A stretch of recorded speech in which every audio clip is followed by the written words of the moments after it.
വിശ്വസിച്ചിരിക്കുന്നത്. എൻ്റെ കൂടെ തന്നെ തെറ്റായ ഒരു കാര്യം ശരിയാണെന്ന് വിശ്വസിച്ച് ജീവിക്കും. അതിനെന്താ പറയുക? അതിന്റെ പേരാണ് അന്ധവിശ്വാസം. തെറ്റായ ഒരു കാര്യം അതാണ് ശരിയെന്ന് വിശ്വസിച്ച് ജീവിക്കുന്നത് അന്ധവിശ്വാസം. അപ്പൊ ഏതൊക്കെ വിശ്വാസികളുണ്ട്? അവിശ്വാസി, അടയാളം അന്വേഷിക്കുന്നത്. ഇല്ലാത്ത വിശ്വാസം പെരുപ്പിച്ച് കളിക്കുന്ന അമിത വിശ്വാസം. വിശ്വാസം തികയാതെ വരുന്ന ആളുകൾ അല്പവിശ്വാസം. തെറ്റായ ഒരു കാര്യമാണ് ശരിയെന്ന് ചിന്തിച്ച് ജീവിക്കുന്ന ആളുകൾ ഏതാണ്? അന്ധവിശ്വാസം. അങ്ങനത്തെ വിശ്വാസികളുണ്ടോ? എന്താണ്? എന്തൊക്കെ ടൈപ്പ് വിശ്വാസികളാണ്? സത്യത്തിൽ സുറിയാനിക്കാരുടെ ഇടയിലാണ് ഈ സാധനം കൂടുതലുള്ളത്. അന്ധവിശ്വാസി, മന്ത്രവാദം, ആഭിചാരം, കൂടപത്രം, അതായത് കൂടോത്രം, സ്ഥാനനോട്ടം, തേരുനോട്ടം, രാഹു, കുളിയൻ, ഒരു 1000കണക്കിന് ഉദാഹരണം പറയാം. ഞാൻ അങ്ങനത്തെ ഉദാഹരണം പറയാനല്ല വന്നത്. ജാതകം, സമയം, നാള്, ഇതൊക്കെ നോക്കൂ. ഇല്ല, അതൊക്കെ കേരളത്തിൽ ബോംബെയിൽ ഇതൊന്നുമില്ല. ഇങ്ങനെയാണോ? ഇരിപ്പ് കണ്ടാൽ അറിയാലോ നന്നായിട്ടുണ്ടെന്ന്. എന്തൊക്കെ സാധനം നോക്കി. ഒരു ചോദ്യം ചോദിക്കും, സുറിയാനിക്കാരാ? അവരോട് സുറിയാനിക്കാരാ ഒരു പെര പണിയാനുള്ള ധൈര്യമുണ്ട്. ധൈര്യമുണ്ടോ? 10-80 ലക്ഷത്തിന്റെ വീട് പണിയും. എന്നിട്ട് അച്ഛന്മാരെ വിളിച്ചിട്ട് അച്ഛൻ വരും, എന്താ അച്ഛൻ നന്നായിട്ടൊന്ന് പ്രാർത്ഥിക്കാം. എന്താ? കന്നിമൂലല്ല മറ്റേ ടോയ്ലറ്റ്. അത് വലിയ വിഷയമില്ല. കന്നിമൂല ടോയ്ലറ്റ് വെച്ച് പറഞ്ഞ് തൊഴിൽ കൂട്ടായിട്ട് നടക്കണം. പിന്നെ 75 ലക്ഷം രൂപയ്ക്ക് പണിത വീട്, 5 ലക്ഷം രൂപയുടെ ടോയ്ലറ്റ്, അത് പൊളിക്കുകയാണ്. എന്താ പൊളിച്ചത്? അതിരിക്കുന്നത് കൊണ്ടാണ് ഇവിടെ ദോഷം. ഒരു പെര പണിയാൻ സുറിയാനിക്കാരുടെ ധൈര്യം, ഒരു കല്യാണം മര്യാദ ധൈര്യം. പ്രിയപ്പെട്ട സഹോദരങ്ങളെ, തെറ്റായ കുറെ സാധനങ്ങൾ തടിക്കാത്ത തുടങ്ങിയാണ്. ഒരിക്കൽ ഞാൻ ഒരു പള്ളിയിൽ കുറെ വർഷങ്ങൾക്ക് മുമ്പ്, അപ്പം അവിടെ ഇങ്ങനെയുള്ള ഭയങ്കര ചിട്ടയും ഇതൊക്കെ ഉള്ള പള്ളിയാണ്. അപ്പം ഞങ്ങളുടെ അവിടെ സന്ധ്യക്ക് കല്യാണത്തിന് ചെല്ലണം. സന്ധ്യക്ക് ചെന്ന് കഴിഞ്ഞാൽ അവിടെ മധുരവെപ്പ് എന്ന് പറഞ്ഞ ഒരു പരിപാടി ഞങ്ങളുടെ അവിടെ ഉണ്ട്. ഇവിടെ ഉണ്ടോ? അങ്ങനെ ഉണ്ട്. അപ്പോൾ സന്ധ്യക്ക് അമ്പലം കേട്ട് അച്ഛൻ പ്രാർത്ഥിക്കാൻ ചെല്ലണം. പ്രാർത്ഥിക്കാൻ ചെല്ലുമ്പോഴത്തേക്കും അവിടെ കാരണന്മാർ പ്രധാനപ്പെട്ട ആളുകളെല്ലാം കൂടെ വരുന്നുണ്ട്. അപ്പോൾ എന്നോട് പ്രാർത്ഥന സമയം എന്നോട് ചോദിച്ചു, അച്ഛാ പ്രാർത്ഥന തുറന്നില്ല. ഞാൻ തുടങ്ങിയേക്കാം. അപ്പോൾ ഒരപ്പച്ചൻ എൻ്റെ അടുത്ത് വന്നിട്ട്, അച്ഛൻ ചെറുക്കനെതിരെ വരേണ്ടത്. അപ്പം ഞാൻ ചേട്ടാ ഇവരുടെ വീട്ടിലെ വഴി ഇവർക്കല്ലേ അറിയുള്ളൂ, എന്നോടാണ് വിചാരിക്കുന്നത്. അപ്പം ഞാൻ പറഞ്ഞു, എന്നാ ഉദ്ദേശിച്ച് എനിക്ക് മനസ്സിലായി. അല്ല, ചെറുക്കൻ ഏതിരെ വരേണ്ടത്? ഞാൻ പറഞ്ഞു, ഇതിലെ. അതിലേ വരാൻ പാടില്ല. അപ്പം പിന്നെ അതിലല്ലാണ്ട് എതിരെ ഇറങ്ങി വരേണ്ടത്? ചെറുക്കൻ കിഴക്കുന്നുണ്ട്. അപ്പം ഇനി എങ്ങനെയാണ്? അവിടെ കാപ്പിത്തോട്ടമാണ്. അപ്പൊ അവര് പറഞ്ഞു, ചെറുക്കനെ കാപ്പിത്തോട്ടത്തിൽ കൂടെ പുറത്തിറങ്ങി. ഇത് പൂരാക്കൂലി ഇട്ടത് ചെറുക്കനെ ഇവരെല്ലാവരും കൂടെ വിളിച്ച് വീടിന്റെ അടുക്കളൊക്കെ കൊണ്ടിട്ട് പറമ്പിൽ കൂടെ ഇറക്കി അങ്ങനെ കൊണ്ടുപോയിട്ട് അതിൽ കൂടെ കയറ്റിക്കൊണ്ടുവരും. കിഴക്കെന്ന് പറഞ്ഞു. അങ്ങനെ കണ്ടു നിങ്ങൾ കേൾക്കുന്നത്. ഒന്നാമത്തെ വഴി വീട്ടിൽ മുമ്പോട്ട് ഇങ്ങനെ എടുക്കുന്നുണ്ട്. അന്ന് ഇവരെ പുറകോട്ട് ഇറക്കി ആ മഴ വെച്ചെടുക്കുന്ന സമയത്ത് കാപ്പിത്തോട്ടത്തിന്റെ ഇടയിൽ കൂടെ ഈ ചെറുക്കൻ വെള്ളയിട്ട് കുനിഞ്ഞ് പിടിച്ച് വരികയാണ്. വരുന്ന സമയത്ത് ഞാൻ കണ്ടൊരു കാര്യം. അപ്പൊ തന്നെ ഞാൻ അവരോട് ചേട്ടൻ ഇതിലെ വന്നത്. ഇപ്പൊ തന്നെ അവർ മാറി വെളിയില്ലാത്ത അച്ഛനെന്ന് തോന്നി, കഴിവൊന്നും ഇല്ലെന്ന് തോന്നുന്നത്. അങ്ങനെ നമ്മളോടുള്ള അപ്പൊ തന്നെ തീർന്നവരുടെ. അപ്പൊ ഞാനൊരു കാഴ്ച കണ്ടു. നിങ്ങളത് കണ്ടിട്ടുണ്ടെന്ന് എനിക്കറിയാമില്ല. വയനാട്ടിൽ പല സ്ഥലത്തുണ്ട്. വയനാട്ടിലൊക്കെ ചില സ്ഥലത്തൊക്കെ ഉണ്ട്. ഈ ചെറുക്കൻ വരാൻ നേരത്ത് കൊടയത്തോടി വരിക. അപ്പോൾ എതിരേക്കാൻ വേണ്ടി ഒരാൾ ഒരു വിളക്കൊക്കെ കത്തിച്ചോടിച്ച് നിൽക്കുകയാണ്. ഇയാളുടെ പ്രത്യേകത ആരെയും ഒരു തോർത്ത് കെട്ടില്ല. കണ്ടിട്ടുണ്ടോ? ഇല്ലാത്തന്നെ പറയണം അല്ലേ? അതിലൊരു തോർത്ത്, കയ്യിലൊരു വിളക്ക് എന്ന് മാത്രമല്ല ഈ അരക്കെട്ടിൻ്റെ ഒരു കത്തിയുണ്ട് അല്ലേ? അപ്പൊ ഞാൻ ചോദിച്ചു, കേട്ടോ ഇതെന്തിന് ഈ പുള്ളി കത്തി പിടിച്ചോളൂ? ഞാൻ സത്യം ഉള്ളി എത്തിയിട്ട് മറത്തോട്ട് കുത്തിക്കൊണ്ട് വന്നു. നമ്മളത് കണ്ടിട്ടില്ലല്ലോ. അപ്പൊ ഞാൻ ചോദിച്ചു, അപ്പൊ കത്തി എടുക്കുക, കത്തി വേണം അവിടെ. ഇയാൾക്കൊന്നും അറിയാൻ പറ്റിയ ഈ ഭാഗത്തിൽ എന്താ നേരം. അപ്പൊ കപ്പിയാരെ എന്താ നേരം ഒന്നും വേണ്ട, ഒരു വലിയ കത്തി പിടിച്ചുകൊണ്ടിരിക്കുകയാണ്. പല വീടുകളിൽ ഞാൻ കണ്ടു. അപ്പൊ ഞാൻ പറഞ്ഞു, എന്തിനാണ് ഇങ്ങനെ? ഇതൊക്കെ ഇയാളെങ്ങാനും വളർന്നു ചെറിയ കഴിഞ്ഞാൽ കുടലൊന്നും തീർന്നില്ല, കത്തി മന കുത്തി പിടിച്ച് നിൽക്കുകയാണ്. അപ്പൊ ഞാൻ അവിടെ 1-2 അച്ഛന്മാരുണ്ട്. ഒരു വലിയച്ഛൻ എന്നോട് പറഞ്ഞു, അത് വേദപുസ്തകത്തിലുള്ളതാണ്. അയ്യോ, വേദപുസ്തകത്തിലൂടെ. അപ്പൊ ഞാനത് അന്വേഷിക്കാൻ തുടങ്ങി. അപ്പൊ ഞാൻ ഈ വലിയച്ഛൻ്റെ അടുത്ത് ചോദിച്ചു, അച്ഛൻ്റെ എവിടെയാണ്? അച്ഛൻ പറഞ്ഞു, അച്ഛൻ വായിച്ചിട്ടില്ലേ? നമ്മുടെ ആൾക്കാരോട് പറഞ്ഞിട്ട് കാര്യമില്ല അച്ഛൻ. സത്യവേദപുസ്തകത്തിലുണ്ടത്. മത്തായിയുടെ സുവിശേഷത്തിൽ എഴുതി വെച്ചിരിക്കുകയാണ്, യജമാനൻ വരുമ്പോൾ വിളക്ക് കത്തിയും അര കെട്ടിയും. എന്താണ് എഴുതിയിരിക്കുന്നത്? പക്ഷെ അതിനകത്ത് മലയാളം ശരിക്കും വായിക്കാം, നിങ്ങളുടെ അര കെട്ടിയും വിളക്ക് കത്തിയും ഇരിക്കണം. വായിക്കാൻ അറിയാത്ത സുറിയാനികൾ വിളക്ക് കഴിഞ്ഞിട്ട് ഇപ്പുറത്ത് കത്തിയും കഴിക്കും. വിളക്കും ഈ കത്തിയെടുത്ത് മാറ്റിക്കൊണ്ട് അങ്ങനെ ആരെങ്കിലും ഇത് തലയ്ക്കകത്ത് കിടക്കുക. എന്നിട്ട് ഈ 2025 തോർത്താരെ കെട്ടി വിളക്കും കത്തി പിടിച്ചുകൊണ്ട് നടത്തി. ഇതാണ് വിശ്വാസം. ഇതിന്റെ പേരാണ് അന്ധവിശ്വാസം. നിങ്ങൾ ചിരിക്കാൻ പറഞ്ഞതല്ല. നമ്മൾ ജീവനുള്ള കർത്താവ് നമുക്ക് വേണ്ടി കാവലയുടെ കൊലക്കളങ്ങളിൽ വലിയ തീർന്ന് വായിക്കാൻ അറിയാത്തതിന്റെ ഒരു പൊട്ടത്തറ ഇന്നും പാരമ്പര്യമായിട്ട് നമ്മൾ കൊണ്ടുകൊടുക്കണം. ഒരു പരമണിയാൻ ദൈവം. എനിക്ക് വീടൊന്നുമില്ല. അപ്പൊ ഞാനിങ്ങനെ ദൈവതമേ ഒരു വീട് വെക്കുകയാണ്. വീട് വെക്കുന്ന നേരത്ത് ഒരു ചെറിയൊരു ടൗണിലാണ് എൻ്റെ വീട്. ഈ വീടില്ലാത്ത ഒരു വീട് വെച്ച് കഴിഞ്ഞാൽ, പ്രത്യേകിച്ച് വലിയ വീടിനെ കുറിച്ച് ധാരണയും വലിയ പാരമ്പര്യമൊന്നും ഇല്ലാത്ത വീട് പണിയാൻ തുടങ്ങിയ ഒരു കുഴപ്പമുണ്ട്. വന്നോ മുഴുവൻ അഭിപ്രായം പറയും. ആ നാട്ടിൽ കൂടെ പോകുന്ന സകല മനുഷ്യൻ കയറി 2 അഭിപ്രായം പറഞ്ഞിട്ട് പോകും. തറ കെട്ടി കഴിഞ്ഞപ്പോൾ ആൾക്കാർ വന്നിട്ട് എന്നോട്, അച്ഛാ പരമണിയല്ലേ അതെന്താ? അത് സിറ്റ് ഔട്ട്, അതിന്റെ അപ്പുറത്തെ അത് ഹാൾ, ഇതോ അത് ബെഡ്റൂം, അതോ അതൊരു ബെഡ്റൂം, അതിന്റെ അപ്പുറത്ത് എന്താണ് നമ്മുടെ ടോയ്ലറ്റ്, അതെന്താ അവിടെ ടോയ്ലറ്റ്? എന്താ അതേതാ സ്ഥലം? നമ്മുടെ എന്റെ സ്ഥലം അതല്ല ചോദിച്ചത്. അത് സ്ഥലം ഏതാണെന്ന് അറിയാവോ? ഞാൻ പറഞ്ഞു അല്ല അതേതാ, കന്നിമൂലിയ, അവിടെ അവിടെ ടോയ്ലറ്റ് വേണം. പണി തീരുന്നാണ് അച്ഛൻ്റെ വിചാരം. നമ്മൾ പണി തീരൂല്ലേ? പണി തീർന്നാൽ തന്നെ കിടക്കുമെന്നാണ് അച്ഛൻ്റെ വിചാരം. കിടന്നാൽ തന്നെ എഴുന്നേൽക്കുമെന്നാണ് അച്ഛൻ്റെ വിചാരം. സത്യത്തിൽ ഞാനൊരു സുവിശേഷ പ്രസംഗനാണെങ്കിൽ 3-4 പേര് അടുപ്പിച്ച് പറഞ്ഞപ്പോൾ എനിക്കും പേടി. നമ്മൾ അത്ര ഉള്ളൂ. അപ്പൊ ഞാനിങ്ങനെ ശങ്കിച്ച് ഇനിയിപ്പോൾ എന്നെ ചെയ്യണം. അപ്പൊ ഞാൻ ചോദിച്ചു പണിക്കാരോട് കേടാവി തന്നെ ചെയ്യും. പുള്ളി പറഞ്ഞു എനിക്ക് തന്നെ പറയണമെന്നുണ്ടായിരുന്നു, പിന്നെ നിങ്ങളുടെ അച്ഛനായതുകൊണ്ടല്ലേ. അപ്പോൾ ഞാനിങ്ങനെയൊന്നും പണിതിട്ടില്ല, പണിതാ ശരിയാവും. അതോടുകൂടി എൻ്റെ ഉള്ള ഗ്യാസും കൂടെ പോയി.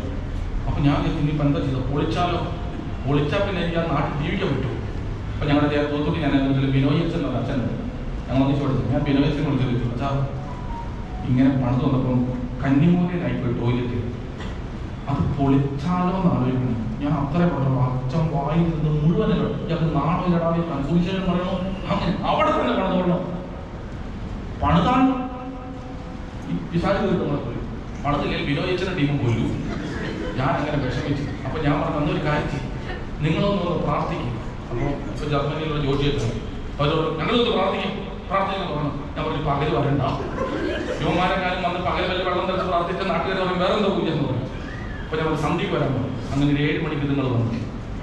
ഇവരെ വന്നു, അച്ഛനവിടെ വന്ന് കുറച്ച് മണ്ണെടുത്ത് ഇതാ ദൈവമേ, ഈ മണ്ണ് ഈ അച്ഛനെ അവകാശപ്പെടുത്തിയതിന് സ്തോത്രം, ഇവിടെ ഒരു ഭവനം പണിയാൻ അങ്ങ് അനുഗ്രഹിച്ചതിന് സ്തോത്രം, ഇതെന്തോർമാണ് നിന്റെ നാമത്തിലായിരിക്കണമേ, യേശുവിന്റെ വലിയൊരു നാമത്തിൽ നിങ്ങൾ പ്രാർത്ഥിച്ച് അനുഗ്രഹിച്ചു പണിതോളം. പിന്നെ കട്ട വെച്ച് പിറ്റേ ദിവസം പണി തുടങ്ങി. തമ്പുരാന്റെ കൃപ കൊണ്ട് പണി തീരുന്നത് വരെ ഒരു കുറവും ദൈവം വരുത്തിയില്ല. 10-15 വർഷം കഴിഞ്ഞ് പരമണി കഴിഞ്ഞു. ഇപ്പൊ ആ വീട്ടിൽ എന്റെ കയ്യിലിരിപ്പിന്റെ കുഴപ്പമല്ലാണ്ട് വേറൊരു കുഴപ്പമില്ല. ദൈവകൃപയാണ്. നിങ്ങൾ വയനാട്ടിൽ വന്നാൽ വയനാട് കൽപ്പറ്റ മീനങ്ങാടി കിടക്കും മുട്ടിൽ എന്ന് പറയുന്ന സ്ഥലമുണ്ട്. മുട്ടിൽ നിന്ന് കൃത്യം 3 കിലോമീറ്റർ വരുമ്പോൾ മാണ്ടാട് എന്ന് പറയുന്ന സ്ഥലമുണ്ട്. അവിടെയാണ് എൻ്റെ വീട്. പലപ്പോഴും വന്നിട്ട് ഞാൻ പറഞ്ഞത് ശരിയാണെന്ന് പറഞ്ഞു. കന്നിമുലയിലാണ് ടോയ്ലറ്റ്. ഞാൻ അന്വേഷിക്കുന്നത് ഇതെന്തേ സംഭവം. അപ്പൊ ചില ആളുകൾ പറഞ്ഞു എൻ്റെ അച്ഛാ ഈ കന്നിമൂല എന്ന് പറഞ്ഞു കഴിഞ്ഞാൽ എന്താ മറ്റേ ഈ വാസ്തു പുരുഷൻ ദേവൻ പുള്ളി വരുന്ന സ്ഥലമാണ്. കേട്ടപ്പോൾ എനിക്ക് സമാധാനം. ഈ മൂലയിൽ ആരാ വരുന്നത്? ദേവൻ വരുന്ന സ്ഥലമാണ്. അവിടെ സ്വർണ്ണം, വില കൂടിയ സാധനങ്ങളൊക്കെ കൊണ്ടാൽ ടോയ്ലറ്റ് അങ്ങനെയൊക്കെ വെച്ച് കഴിഞ്ഞാൽ പുള്ളിക്ക് വരുമ്പോൾ തന്നെ ബുദ്ധിമുട്ടായിരിക്കും. അതുകൊണ്ട് പുള്ളി വരുമ്പം കൊള്ളാവുന്ന കണ്ടു കഴിഞ്ഞാൽ അനുഗ്രഹിച്ചിട്ട് പോകും. കേട്ടപ്പോൾ എനിക്ക് സമാധാനമായി. എവിടെ വരുന്നത്? മൂലയ്ക്ക് വരുന്ന ആരാണ്? ദേവൻ. എവിടെ വരുന്നത്? മൂലയിൽ. നമ്മുടെ ഉള്ളിൽ ഒരു വചനമുണ്ട്, 2-3 പേർ എവിടെ കൂടിയാലും അതിന്റെ നാട്ടിൽ വരുന്നവൻ എൻ്റെ ദൈവം. മൂലയ്ക്ക് വരുന്ന ദൈവം, ആ മൂലയ്ക്ക് വരുന്ന ദൈവം എന്തോ അത്യാവശ്യ കാര്യം നടക്കണമെന്നേ പുള്ളി നടത്തിയിട്ട് പോകുള്ളൂ. നമ്മൾ വെറുതെ എന്തെങ്കിലും വിഷമിക്കുന്നത് അവിടെ കിടക്കട്ടെ. ഞാൻ പറഞ്ഞത് മനസ്സിലായി. പ്രിയപ്പെട്ട സഹോദരങ്ങളെ, ഞാൻ ഈ ഉദാഹരണം പറഞ്ഞ് നിങ്ങളെ കഥ പറയാൻ വേണ്ടി വന്നതല്ല. സുറിയാനിക്കാരുടെ തലയിൽ കിടക്കുന്ന അന്ധവിശ്വാസം എടുത്ത് മാറ്റണം. ശകുനം നാള് ഭക്തനെന്ന് പറയുന്നവന്റെ തലയിൽ ഇതാ കിടക്കുന്നത്. 10 മിനിറ്റ് പറയാം. 11 മണിക്ക് നിർത്തി മതി. പ്രിയപ്പെട്ട സഹോദരങ്ങളെ, ഒരു കഥ കൂടെ പറയട്ടെ. എന്താ പറഞ്ഞു? അത് പറയാനല്ല നിങ്ങൾ എന്നെ കഷ്ടപ്പെടുത്തി കൊടുക്കണമെന്ന് എനിക്കറിയാം. എങ്കിലും നമ്മുടെ തലയിൽ കിടക്കുന്നത് പോണം. എനിക്കിതിനോട് ഭയങ്കരമായ എതിർപ്പ് തോന്നാൻ കാരണം അനേകർ നശിക്കുന്നു. അതുകൊണ്ടാണ് ഞാൻ പറയുന്നത്. എനിക്കൊരു 100 കൂട്ടം അനുഭവങ്ങൾ ഈ തൂത്തുകുട്ടി തിരുമേനിയുടെ കൂടെ ധ്യാനം ചെയ്തിട്ടുണ്ടെന്ന് അറിയാം. നിങ്ങൾ വല്ലപ്പോഴും നാട്ടിൽ ചെന്നാൽ തൂത്തുകുട്ടി കൊണ്ട് ധ്യാനം കൂടും. അത് വയനാട്ടിൽ വന്ന കുപ്പാടി എന്ന് പറയുന്ന ധ്യാനം തുടങ്ങും, അല്ലെങ്കിൽ തൂത്തുകുട്ടി ഒരു ധ്യാനം കൂടും. ആ ധ്യാനം കൊണ്ടുപോകുന്ന സുറിയാനിക്കാരുടെ സത്യവിശ്വാസം വർദ്ധിക്കും. ഈ വചനം നമുക്ക് മനസ്സിലാക്കി. ഇത് മനസ്സിലാക്കുന്ന അനേക കുടുംബങ്ങൾ നശിക്കുക. ഞാൻ ഒരിക്കലും ഒരു പള്ളിയിലിരിക്കും. ആ പള്ളിയിലിരിക്കുമ്പോൾ ആ പള്ളിയുമായിട്ട് ബന്ധപ്പെട്ട് ഒത്തിരി ഭക്തിയുള്ളവർ കുടുംബം. അവരെ നല്ല ഭക്തരെന്നാണ് വിളിക്കുന്നത്. ഞാൻ അവരുടെ ഇടയിൽ പോലും സംബന്ധിച്ച കാര്യം പറയുന്നത്. അടുത്തൊരു അപ്പച്ചൻ എൻ്റെ അടുത്തോണ്ട് പറഞ്ഞു, പക്ഷേ അടുത്ത ഞായറാഴ്ച അച്ഛൻ വീട്ടിൽ വരണം, വീട്ടിൽ നിന്ന് ഭക്ഷണം കഴിക്കണം ഉച്ചയ്ക്ക്. നമുക്ക് വരാം. ഇത് എൻ്റെ പ്രത്യേകത. അടുത്ത ഞായറാഴ്ച എൻ്റെ മകൻ്റെ ഭാര്യയെ കൂട്ടിക്കൊണ്ടുപോവാണ്. 7ാം മാസം പ്രസവിക്കാൻ കൂട്ടിക്കൊണ്ടുപോകും. അച്ഛൻ വന്ന് പ്രാർത്ഥിക്കും. ഞാൻ പറഞ്ഞു പറയാം, ഞങ്ങളുടെ വീട്ടിൽ മക്കളെ ഇങ്ങനെ കൂട്ടിക്കൊണ്ട് പോകുമ്പോഴെല്ലാം വൈദികരൊന്ന് പ്രാർത്ഥിച്ച് എനിക്ക് ഭയങ്കര സന്തോഷം തോന്നി. ദൈവമേ, ജീവിതത്തിലെ ഓരോ അനുഭവങ്ങളിലും ദൈവം പുരോഹിതന്മാരെ വിളിച്ച് പ്രാർത്ഥിപ്പിക്കുന്ന ഒരു കുടുംബം, നല്ല ഭക്തിയുള്ള ഒരു കുടുംബമാണ്. അവരെല്ലാവരും അങ്ങനെ പറയുന്നത്. ഇവരോട് അച്ഛൻ ഒന്ന് പ്രാർത്ഥിക്കാം. ഞാൻ പറഞ്ഞു ഒന്ന് പ്രാർത്ഥിക്കാം. അത്രയും പറഞ്ഞ് അപ്പച്ചന് പോയാൽ മതി. ഈ അപ്പച്ചൻ ഒരൊറ്റ ഡയലോഗ് എടുത്തത്, എൻ്റെ അച്ഛന്മാർ വന്ന് പ്രാർത്ഥിച്ചു പോയതിന് ശേഷം എൻ്റെ വീട്ടിൽ ഒറ്റ മക്കൾ സിസേറിയൻ നടത്തേണ്ടി വന്നില്ല, എല്ലാം നോർമൽ ഡെലിവറി. എൻ്റെ ചങ്ക് കാലിപ്പോയി. എൻ്റെ ദൈവമേ, ഞാനെങ്ങാനും പ്രാർത്ഥിച്ച് ഈ പെണ്ണെങ്ങാനും പ്രസവം ശരിയായില്ലായെങ്കിൽ പിന്നെ നമുക്കൊരു വിലയുണ്ടാവില്ല. അപ്പോൾ ഞാനിങ്ങനെ വിഷമിച്ചു. ഇത് വേണ്ടായിരുന്നു, അടുത്ത ആഴ്ച വേറെ ഏതെങ്കിലും അച്ഛനെ വിട്ടാലോ. അപ്പോൾ ഞാൻ ശുശ്രൂഷക്കാരോട് ചോദിച്ചു, ചേട്ടാ അടുത്ത ആഴ്ച അവരുടെ വീട്ടിൽ അങ്ങനെ. അപ്പോൾ ഞാൻ ചോദിച്ചു, ചേട്ടാ വണ്ടിക്കുതാശയുടെ ക്രമമുണ്ട്, പരകുതാശയുടെ ക്രമമുണ്ട്, പ്രസവ കുതാശയുടെ ക്രമമുണ്ടോ? ഇപ്പോൾ കപ്പേരൻ എന്നോട് പറഞ്ഞു, അങ്ങനെ ക്രമമൊന്നുമില്ല അച്ഛൻ. അച്ഛൻ മനസ്സിലെത്തി അന്ന് നന്നായിട്ട് പ്രാർത്ഥിച്ചാൽ മതി, ഇതെല്ലാം ശരിയായിക്കോളൂ. ഒരാഴ്ച ഞാനിരുന്ന് പ്രാർത്ഥിക്കണം. പെണ്ണിന് സുഖപ്രസവം ഉണ്ടാവാനുള്ള നല്ല വാക്കുകൾ നല്ല ഫ്ലുവൻ്റായിട്ട് പറഞ്ഞ് പ്രാർത്ഥിക്കണമല്ലോ. സത്യത്തിൽ എൻ്റെ മനസ്സുകൊണ്ട് ഞാൻ ദൈവത്തോട് പറഞ്ഞു, കർത്താവേ, പ്രാർത്ഥിക്കുമ്പോൾ ആ കൊച്ചിന് സുഖപ്രസവം തന്നെ കൊടുക്കണം, എന്നെ നാണം കെട്ടിയേക്കരുത്. ഏതായാലും പിറ്റേ ദിവസം വണ്ടി വന്നു. ഞാൻ വണ്ടി കയറി, ഞാൻ ശുശ്രൂഷക്കാരൻ കൂടെ അവിടെ ചെന്നു. ഞങ്ങൾ പ്രാർത്ഥിച്ചു. ഞങ്ങളവിടെ ചെല്ലുമ്പോൾ 19 ആൾക്കാരുണ്ട്. ചെന്നപ്പോൾ തന്നെ ഈ പെൺകൊച്ച് ഞങ്ങളെതിരേക്ക് നമ്മൾ വിരിപ്പാവ് സാരി കൊടുത്ത് സ്വർണ്ണമൊക്കെ ഇട്ട് മണവാട്ടിയെ പോലെ, വയറിട്ടത് മാത്രമേ ഉള്ളൂ, മണവാട്ടിയെ പോലെ ഇരിക്കുന്നു. ഞങ്ങൾ അവിടെ ചെന്നു. വന്നപ്പോൾ തന്നെ അപ്പത്തെ പറഞ്ഞു, അച്ഛാ ഭക്ഷണം കഴിക്കും. ഭക്ഷണം കഴിച്ചു, പ്രാർത്ഥിക്കും. ഇച്ചിരി സമയം വൈകി. അവ ഭക്ഷണം കഴിച്ചു. എല്ലാവരും ചെയ്ത് ഭക്ഷണം കഴിച്ച് തീർന്നപ്പോൾ തന്നെ അപ്പച്ചൻ മായ എടുത്തു. പ്രാർത്ഥിക്കും. എല്ലാവരും ഒന്ന് ഭയഭക്തർ. എൻ്റെ ഉള്ളോട് സന്തോഷം തോന്നി. എന്ത് നല്ല വീട്. എല്ലാവരും കൂടെ പ്രാർത്ഥിക്കുന്നു. അപ്പോൾ ഞാൻ പാട്ടൊക്കെ പാടി, ഇനി പാട്ടം മാത്രം അറിയാൻ പറ്റില്ല, പാടി പ്രാർത്ഥിക്കുന്ന ഞാൻ സത്യത്തിൽ ദൈവത്തോട് പറയുന്നത്, പൊന്ന് തമ്പുരാനെ, എനിക്ക് നാണക്കെട്ട് ഉണ്ടാകരുത്, എങ്കിൽ ഈ കൊച്ചിനെ അനുഗ്രഹിക്കും. പ്രാർത്ഥിച്ചു. പ്രാർത്ഥന കഴിയുമ്പോൾ അപ്പച്ചൻ ആ കൊച്ചിനോട് എടി അച്ഛൻ തലയ്ക്ക് വെച്ച് പ്രാർത്ഥിക്കുന്നെല്ലാം. അപ്പോൾ ഞാൻ പ്രാർത്ഥിച്ചപ്പോൾ ഇവിടെ നിന്ന് വണങ്ങിയത് എന്തോരം വളയാൻ പറ്റും അത്രയും വളഞ്ഞു. എന്നിട്ട് അവിടെ നിവർന്നിട്ട് എൻ്റെ നേരെ നോക്കിയിട്ട് എൻ്റെ കയ്യിൽ ഒരു കവറ്, വളരെ ഭയഭക്തി ഒരു കവറ്. ആദ്യം ഞാൻ വിചാരിച്ചു വല്ല ആപ്ലിക്കേഷൻ ആയിരിക്കും. കിട്ടിയപ്പോൾ മനസ്സിലായി കാശാണ്, ഇച്ചിരി കാശാണ് കേട്ടോ, കൊള്ളാലോ ഈ പരിപാടി. ആദ്യമായിട്ടാണ് കിട്ടിയത്. അവസാനം പ്രാർത്ഥിച്ചു കഴിഞ്ഞപ്പോൾ തന്നെ ഇച്ചിരി പൈസ ഉണ്ട് അതിനകത്ത്. കവറ് കിട്ടി. ഇനി എൻ്റെ മുഖത്തേക്ക് നോക്കണേ. ഈ പൈസ ഞാനിങ്ങനെ വാങ്ങി, എനിക്ക് ആദ്യമായിട്ട് ഇങ്ങനെ ഒരു സംഭവം ഉണ്ടാവണേ.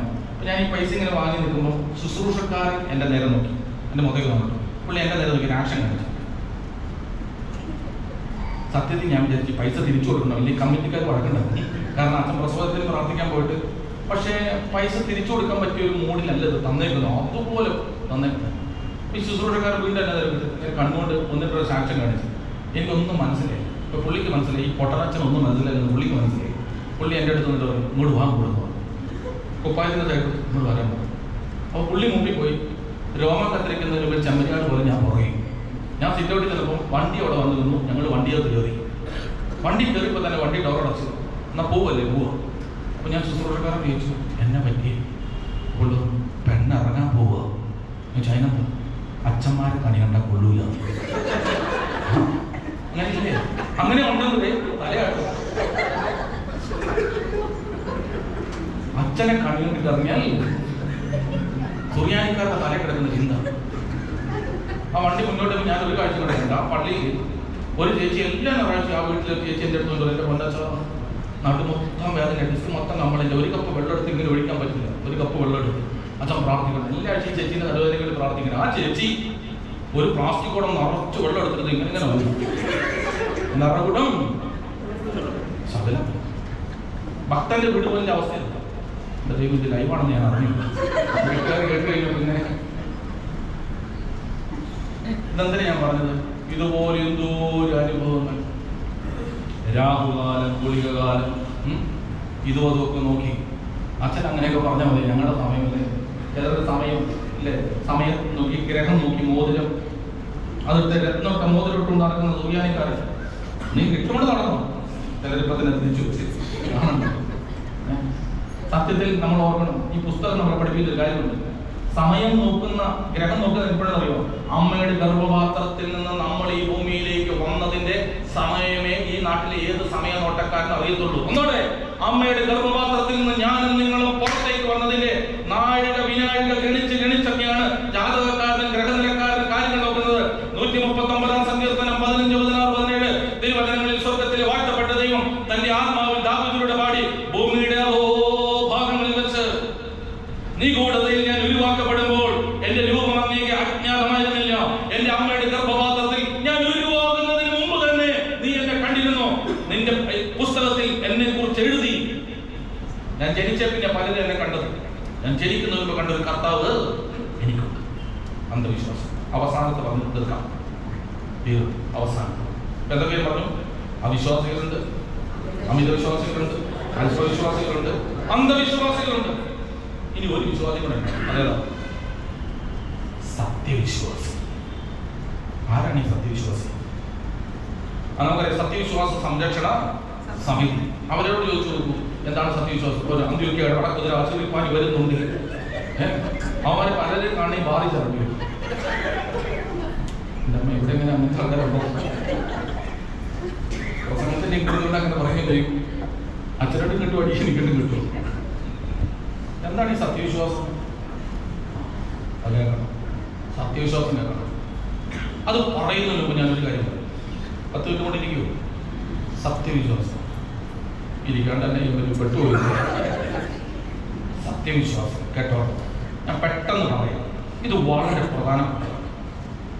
അതിന് ഒരു ചോദ്യം. സത്യവിശ്വാസം എന്ന് പറഞ്ഞാൽ പാപത്തിനെതിരെയുള്ള വിശ്വാസമാണ്. എന്താ? പാപത്തിനെതിരെയുള്ള വിശ്വാസം. അപ്പൊ ചോദ്യം, എന്താ പാപം? എന്താ പാപം? കഴിഞ്ഞ ആഴ്ച ജീവിതത്തിൽ ചെയ്ത 2 പാപമാണ്.